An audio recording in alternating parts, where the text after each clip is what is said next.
দাঁড়াও, দাঁড়াও। কেউ স্ক্রল করে উপরের দিকে উঠিয়েও দিও না। যারা খাও না তারা স্কিপ করো।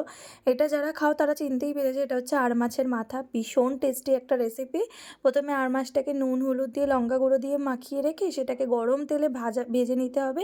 ভাজার সময় কিন্তু অবশ্যই ঢাকনাটা লাগিয়ে দিও, নাহলে যা ফাটে তোমার মুখ ফুক ফেটে যেতে পারে। তারপর নুন, হলুদ দিয়ে একটুখানি আলুগুলোকে মাংসর মতো কেটে রেখে ওটাকে ভেজে তুলে নিতে হবে। সেই সময় আমি আদা, রসুন আর কাঁচা লঙ্কার একটা পেস্ট বানিয়ে নেব। তারপর আমার আলুটা ভাজা হয়ে গেলে কড়াতে শুকনো লঙ্কা আর তেজপাতা ফোড়নে দিয়ে পেঁয়াজগুলোকে ভেজে ভেজে নিতে হবে। তারপর আদা রসুনের পেস্টটা দিয়ে তারপরে আর ধনে গুঁড়ো, লঙ্কা গুঁড়ো আর জিরে গুঁড়ো দিয়ে ভালো করে নাড়াচাড়া করে ওয়েট করব যতক্ষণ না তেল ছেড়ে দেয়। যখন কড়া থেকে তেল ছেড়ে দেবে মশলার তেলটা, তখন আমরা একটু সামান্য জল অ্যাড করে আরেকটু ওয়েট করে মশলাটা কষিয়ে নিয়ে কেটে রাখা বাঁধাকপি দিয়ে দেবো।